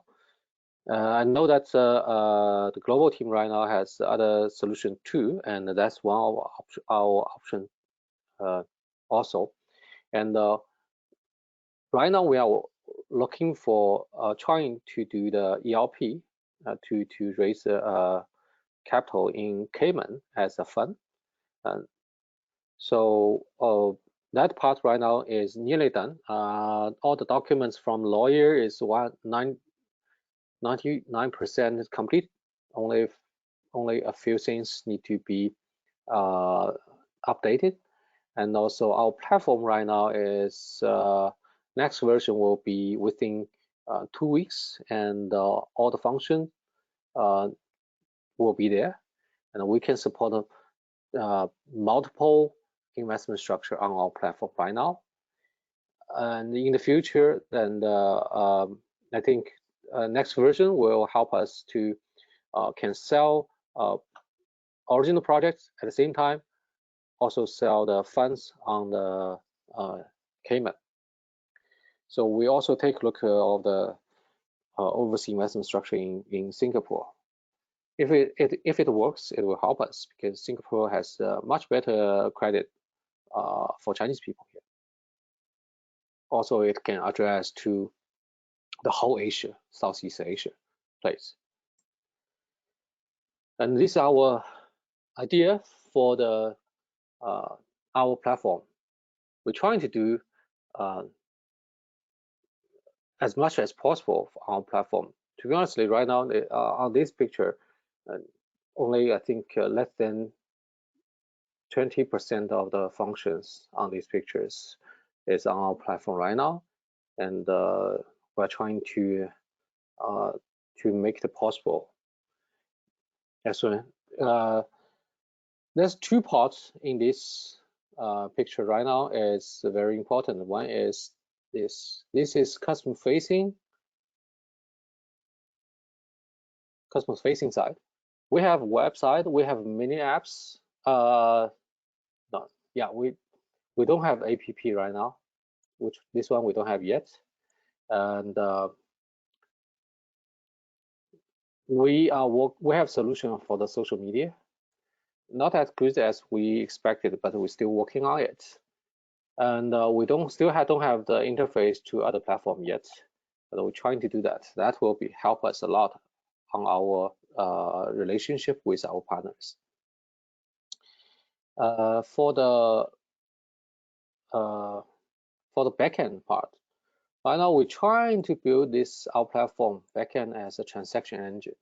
So we can provide a KYC service, we can provide a transaction review, we can provide a dividend payment, we can provide all the details, transaction details check. And then we are trying to do this one for all our channel partners, and we can help them to do the customer management. We can help them to know what their customer on our platform and doing, and they can manage their customer through it. We're going to open data to them, necessary data to them, business data to them, so that they can trust us. We won't steal customer from any of our channel partners or agents or affiliates. We'll just help them to keep their partners, keep their customers. So I think this year we will focus on these two things. And if it works, then next year we will start to focus on the property management. So we will provide a port to our property partners so that they can upload all the property, all the data and information documents related to all those properties, so that our customer can easily to access them. Then it will make the investment really easier. Scott, I'm not sure if I need to talk this part about capital raise and our capital structures. Just talk through that. Sorry, I'm conscious of the time. So if you wouldn't mind just, well, actually, if you don't mind, I can actually explain it quickly. And then, because I'm conscious of the time, basically. So look, in simple terms, what we've got in China is we've got a company in China, based out of China, and also with an office in Hong Kong. The reason being that, and I won't get into all the complicated structures around WealthE and everything else because it's not worth discussing, but it's the way that all companies are set up, because you need to have local ownership in China. There's many reasons for that, including getting local funding and local partnerships with strategic partners in China. So at the moment, the share structure of our local Chinese company is 43% the Chinese team. It's 23% other investors, which are other local investors in China, and then it's 34% the global, the our wealth partners in terms of it. So what Ken and I and Ken Williams and Hank have been discussing is that they are doing a new release of 10% shares where they're raising $300,000. They're 60% completed. And the maximum allocation that we would have as global investors would be 102,000 based on the percentages in terms of where they're looking at. And the capital is going to be used on three parts. It's to support the ongoing operation costs. I think the really important thing that Ken mentioned is that they're looking to hit break even this year. So although they did $6 million in equity, they're aiming for a minimum of 12 million and could be as high as 18 million. And the idea is to get to break even. So in the same way the global company is aiming to get to break even this year, the Chinese company is aiming to be at break even. And then really to invest the growth capital in improving the platform. I think hopefully today you've seen that there's this rising middle class, a rising percentage of capital which they have in terms of consumer spending. They're all online and they're looking to invest. And the more you make it easy for them to be able to do it online, the easier it'll be for them. And then ultimately marketing and sales, although one of the primary strategies that's worked in China is through affiliates. And Ken spoke about a company called, I call them, I'm probably not pronouncing it right, but iChang Tao, where they've got over 2 million customers, 86% of them women, average age is 31. And they've brought in the region of about 150 investors already and are looking to increase that substantially. And what's really interesting here, which most people don't understand, is that you get on an airplane, you fly all the way to Australia or to England or to America, and you try to buy a house. Well, firstly, you need a lot of capital, and there's a huge amount of complications in the same way as if you're Chinese or South African. Whereas if you're investing $10,000 or $20,000, there's actually very little that you can do. And so what we've done through the local team is now provide the opportunity. And if you take the likes of iChang Tao, they basically, and that's this company here, and I'll share my screen quickly with you. If I just, sorry, let me just pull up the right slide here. If you look here, I did have a slide just to show them.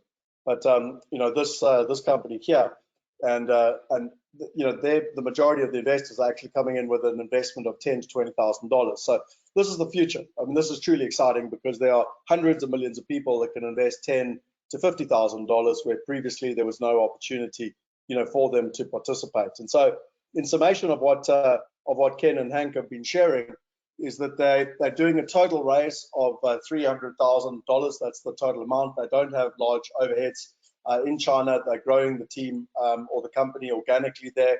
And as global investors, we've got the opportunity to participate for $102,000. We are going to do it the same way as we've done it at the global level, where the minimum is $10,000 at a silver level, at a gold level, which is $25,000. People can actually participate, and we've got a fixed exchange rate for that, which is 15 Rand to the dollar.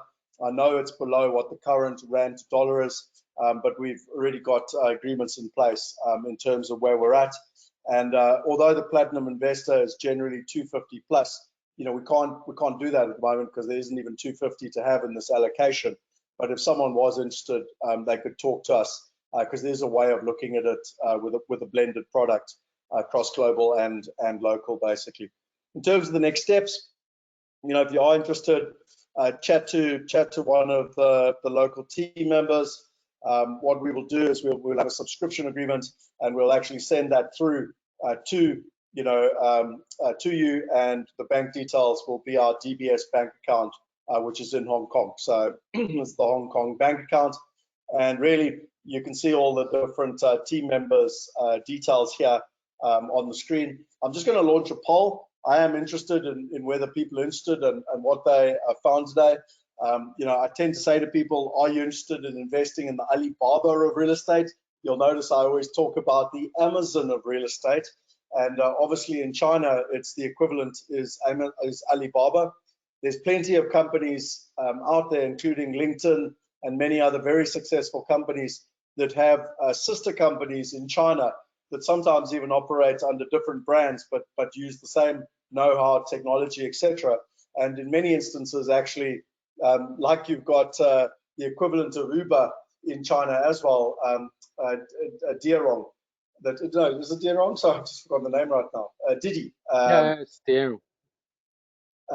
Where they're both billion-dollar companies, and really what this is offering someone the opportunity is to invest directly into a Chinese company with a very sophisticated Chinese team. The thing I like most about Ken and Hank is that we've traveled a long journey together. We trust each other. So that for me is something that is extremely, extremely important. The fact that they both studied, with an American university, etc., makes it a hell of a lot easier because their English is a lot better than my Mandarin.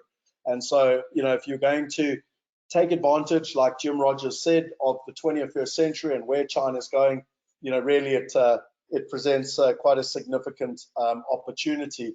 But you need people on the ground. We tried to go in, and Ken mentioned the mistakes that we made. We tried to go in the beginning, and Yaku and me and a few others, Dolph and Paul, kind of tried to tell the Chinese team what to do. And that's why 2016 was such a horrific failure, which was primarily our fault because we tried to tell them what to do. And when we finally gave up and let go and allowed them to drive what the opportunity was to capitalize the company locally, to run the team as they saw fit locally within the local market, that's really when we started to see the growth in the company and what was happening on the ground. And so that really presents the opportunity for investors. And like I said to you, I've got the poll up. If people are interested, let us know in terms of the different options with silver, gold, and platinum. And it's just an indication of what you might be interested in. What I think is important here is it is a very small raise, and normally, traditionally, people don't even get access to these type of opportunities. But I spoke to Ken and Hank, and I said, look, please can you let our team be able to participate, which is why we've got the small allocation, but we're not allowed to invest more than 100,000, 102,000 to be exact, in terms of that opportunity. And in terms of the final points here, is that a number of people have asked us the question, when will we be able to invest in Chinese properties on the ground in China?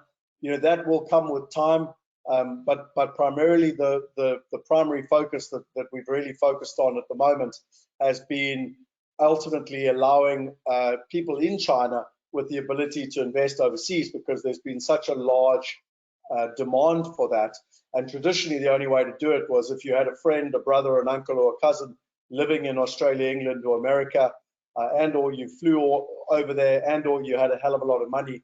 And now, it's the ability to be able to, do it online and to be able to invest online, through that process. So that's, that for me is something that is, pretty interesting in terms of this process. There was another question that came up just while finishing off the last poll that I think is important. And some of the people said, what is RMB? It's the yuan, it's the local Chinese currency. When will Chinese investors be allowed to make foreign direct investments? Is it in the foreseeable future? My understanding there, the question George is asking, is that they're allowed to invest up to $50,000 a year. Is that correct, Ken? No. Sorry, Scott. Let me explain a little bit about two questions. One is about this one is about the foreign people invest in China. So the Chinese government right now do not allow this doing Chinese citizen directly investment overseas because of concern of the currency exchange rate. And but the Chinese government right now has a strong strategy. The strategy to make RMB and the Chinese local currency globally. So that means it will be tradable easily global wise. So once it's done, and then the Chinese people can do overseas investment with no problem. And we're seeing that will happen in coming about 3 to 5 years, not tomorrow, but it will coming soon.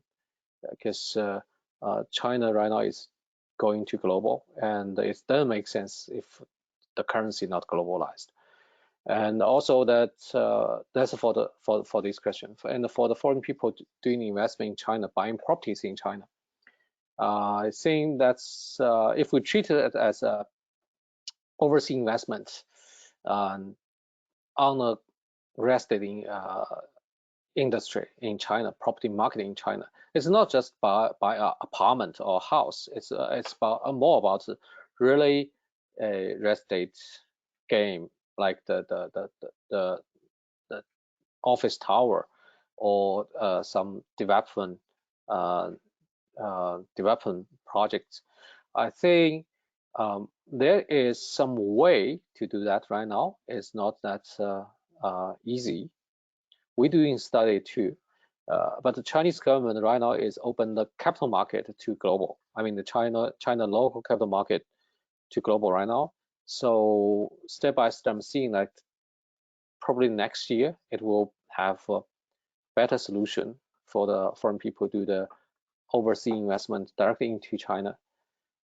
They will have some regulation and the solution there, but not right now.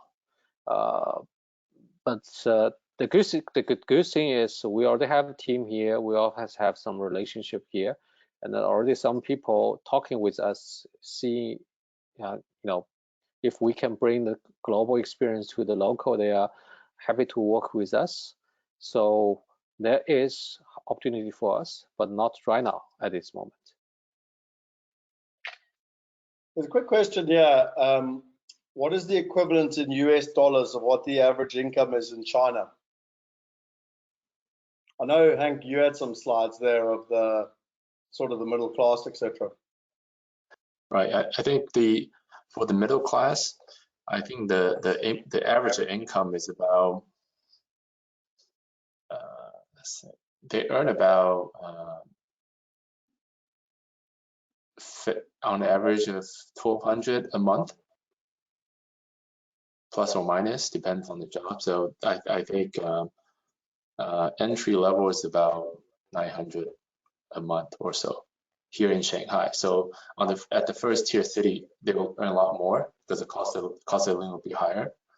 But in the second or third tier cities, there will be a discount to that. I'm gonna say 20-30% discount to that. What would it be like in Shanghai, where there's 30 million people? What would be an average salary in Shanghai? For 1,500 US a month. 1,600 USD. Yeah, so I don't think so. It's on average about 600 USD. On average, yeah. I think one of the things that blew me away was that, if you take the Apple store in Shanghai as an example, it has some of the highest profit per square meter in the world, and when you do averages, it can confuse you, because when you hear 600 or even 1,500 a month, it doesn't sound like huge amounts, but yet there are many people that you see with your own eyes that are very affluent, and it's the reason why in Heathrow Airport, as an example, the average consumption by a Chinese tourist of what do they call it? Basically branded stuff at Heathrow Airport is 4 times more than any other tourist in the world. And so the buying power of the Chinese middle class and the Chinese high net worths is substantial. And that's why, you know, around the world, they've bought up so many properties in so many cities. And if you think about it, traditionally, it's only been in residential property where they're buying individual apartments. And where the opportunity lies is once you digitize it and allow them access to, you know, first world quality commercial assets, which is what we've been doing for the last couple of years.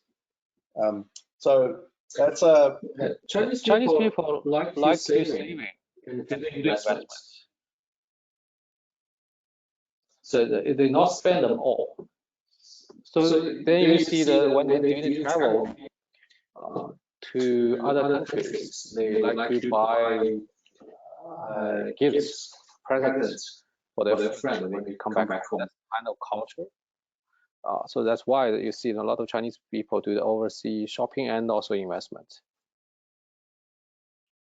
What is the average rental, like in Shanghai? What would a rental cost per month for a 2-bedroom apartment? 2-bedroom apartment. Right now it's about 4,000. It's $600 US per month. Sure, that's quite affordable actually. Yep. But one thing that's interesting with property prices, certainly that I picked up, is that the capital growth has doubled, tripled, quadrupled, you know, over the last 10 to 20 years. Yeah. So the capital growth has been a lot higher than income growth. Here's a real case. I bought my first apartment, 1-bedroom apartment, in 2002, with a price about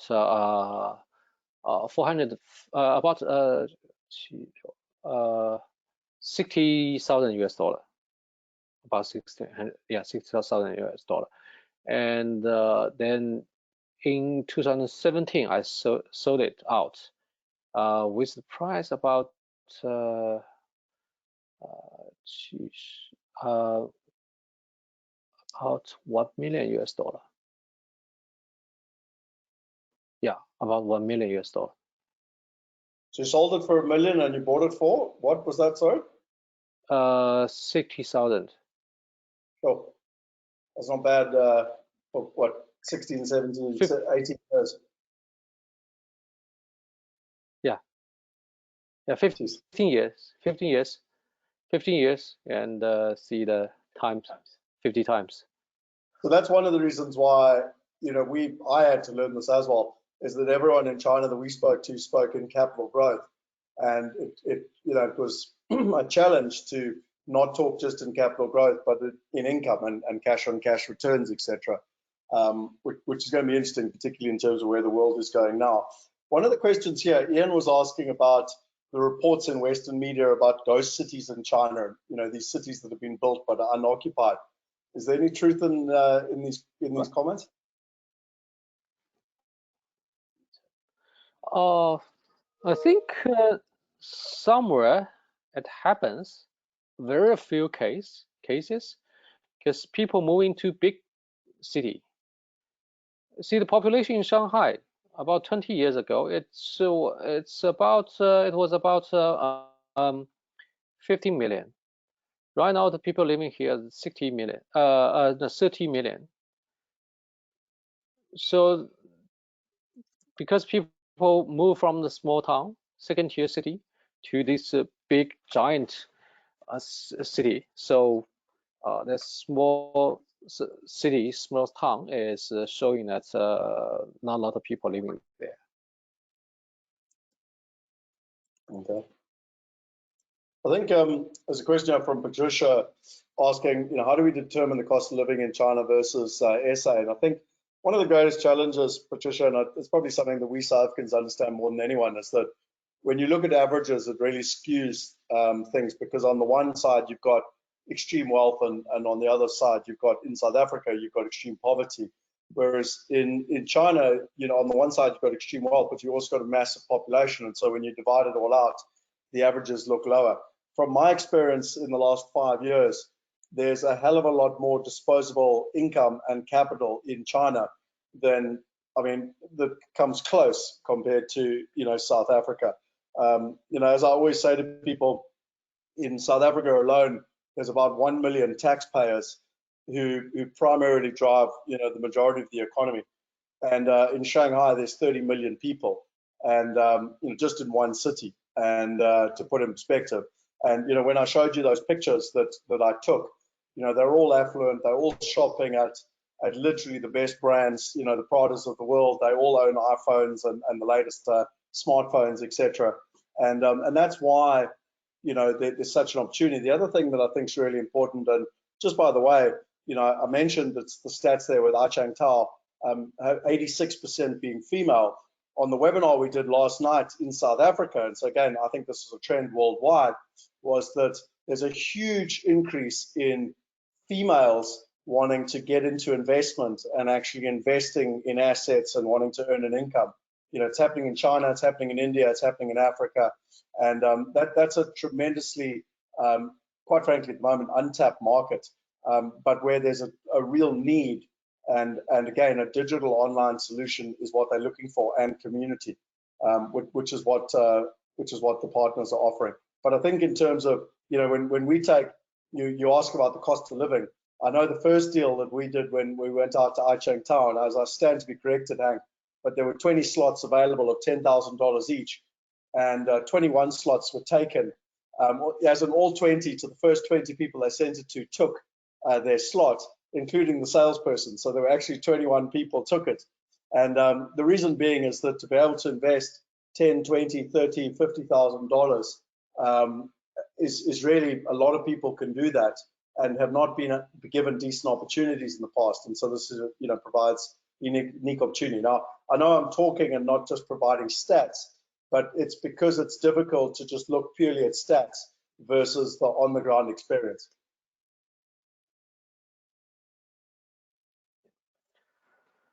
Yeah. I don't know if you've got anything you want to say to that. Yeah, for sure. I think that's what we notice as well. Just to give you a perspective on our partner.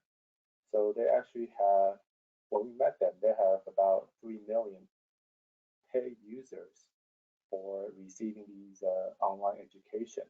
And then their average age is 26 years old, and about 86% are female. And then in terms of that, about majority of them located outside of first-tier cities. So it's pretty much throughout China. And then they are up and rising, and then they have the desire to learn about investments, and then they want to get access to these investments, to global property, for example. So when they first did a trial with our products, it was, when they announced it in the WeChat group, it was souped up within an hour, actually. And then within 3-4 days, some even transfer the money, complete the investment process even before they got KYC. So that's how eager they want to do it. And I think that's why Ken mentioned earlier that we are partnering with some of our email platforms, and that's what we noticed as well. I think they definitely have the king for products like we're offering. So we will be emphasizing on this area, and then try to promote as much as we can and leverage our resource on this. Thanks, Scott. No, perfect. I mean, as I said, Hank, that's been my experience, that there's a untapped demand, and really it comes down to building trust, and that's one of the reasons why you've done it through trusted partners. And really what we've been offering our global community is the ability to participate at a local level, where the global company is you've sort of got a brother and a sister, and it's allowing people to participate at the local level. And there's big plans in terms of what you guys are wanting to do, what we're wanting to do at global, and how the two can integrate. And we're even talking about possible blended products, etc., down the line, but not for today. The purpose of today was really threefold. The first was just to let you know what's happening on the ground with regards to Corona. The second was the opportunity in China, and really this rise of this middle class and this technology adoption, and WeChat. It's phenomenal. It's really hard to explain if you haven't seen it.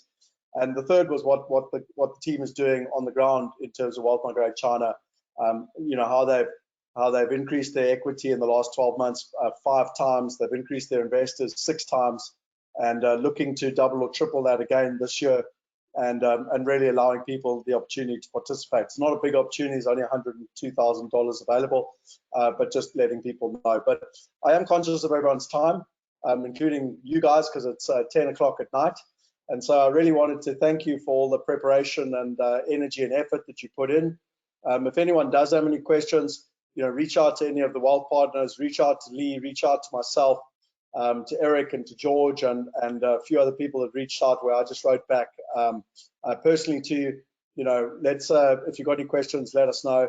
And as always, Hank and Ken, I love working with people that I trust, and that for me, is nice to have fun together. So as much as it is good to have these Zoom and go-to meetings and whatever, I do look forward to catching up face to face again. And well done with what you're doing in China. You continue to really be a light of what is possible within the whole global group. So I always love sharing it with our shareholders as to what you're up to. So well done. Thank you, Scott. Thank you.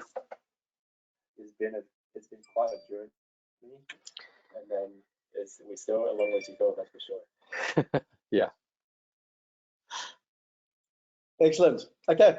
Well, thanks everyone, and thanks Lee for organizing. And yep, we look forward to chatting to everyone and answering all your questions. Cheers then. Take care. Bye, guys. Bye.